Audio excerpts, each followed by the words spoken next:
Welcome, in front of me is a Motorola Razr 40 Ultra, and today I'll show you a couple tweaks and tricks you can do on this phone.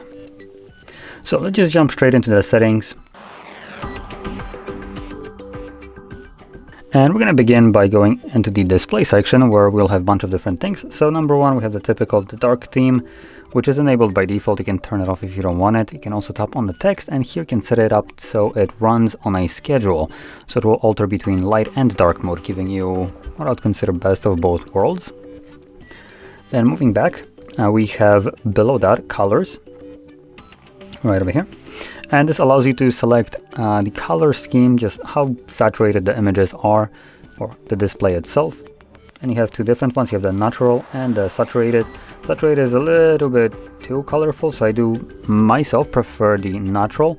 It makes the device look a little bit more washed out, but personally I just prefer it resembling my life, you know. So it's more true to life for me. Now moving back, we have also display refresh rate right here, a little bit lower somewhere. There we go. By default, it is set to high. You also have a standard. Now this is probably not really going to interest most of you, because the two options that we have right here are just a little bit wonky. So typically you have a little bit more than this. So high alters between 165 and 60, while standard just gives you 60 and that's it. Now it is actually, well, let me rephrase that. It is optimizing it, so it's up to 60 or up to 165. So it can go a little bit lower than this, preserving a little bit battery, and it looks like it goes all the way down to 1 Hertz, which is so good.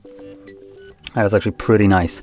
But in general, for battery purposes, if you want to preserve your battery as much as you can, you will most likely be interested in standard. The image might look a little bit more choppy when you're scrolling up and down fast, but in general you'll have a little bit of a better screen on time, especially when you're using the device. If you're looking at it like this, where you're not doing anything, the screen is on but nothing is moving on the display, then both of these options will give you exactly same battery, because when the image is not moving, your screen in any kind of way, you have a photo as an example that is permanently open, then in both cases it's always going to be running at 1 Hertz.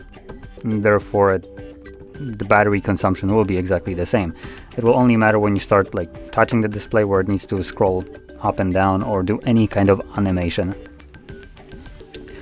Now moving on to the next thing, it's going to be the ready for. It's a very weird name for what it actually gives you. So one interesting thing, or two I would say for some people. For me, one of the interesting things is the PC or tablet. So it allows you to link your phone to your computer as an example.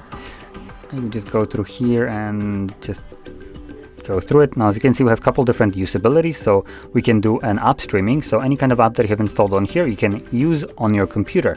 I believe this is going through the Windows Your Phone program. I think that's how it's called, but I could be wrong. I haven't tested it out.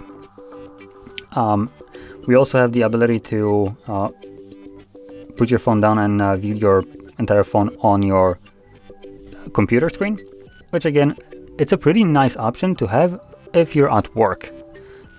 Now we also have the option to use our phone as a webcam, which again, pretty neat option. And instant hotspot, now that's a little bit less interesting. It's a hotspot, you don't need a special software for this, so yeah, anyway. We also have share files. This is a pretty neat option, so you can just kind of send files seamlessly through it. I assume it's also going to be using hotspot for just the purpose of sending it in a reasonable time.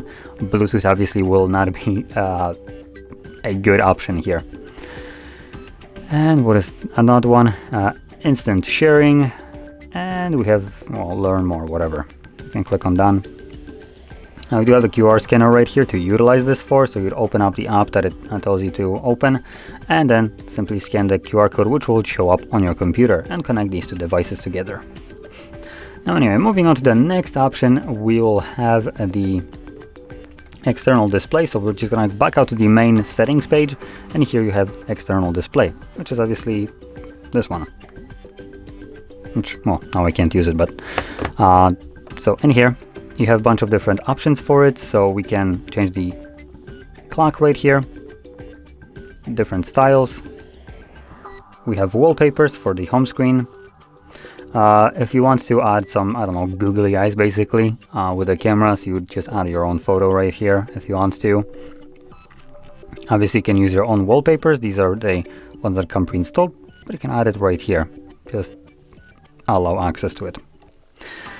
And we also have the fonts being displayed on there, panels when you pull down your notifications like this, and also the shape of the toggles along with a couple additional options. So you can customize the look and feel of this display. So there we go. So you'll be able to basically customize all this. Okay, I don't need a guide. Come on. Come on. I'm not a boomer. There we go. So I recommend customizing this, and considering this screen is pretty big and actually usable for a lot of things, so you don't need to always unfold your device.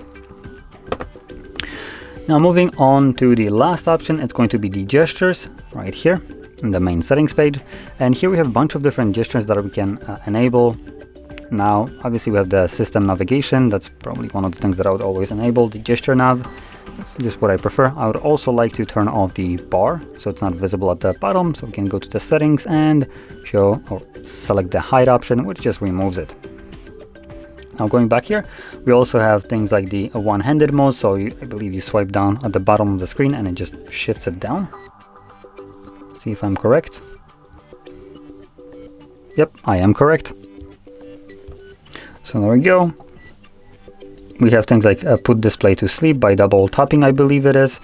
Jump to lock screen, again by double tapping. Wake display by tapping on it. Now most of these do, I think, work with the inside along with the outside screen, though the inside isn't necessarily as important considering here, let's see if this disappears. Yep, so it works with the outside as well.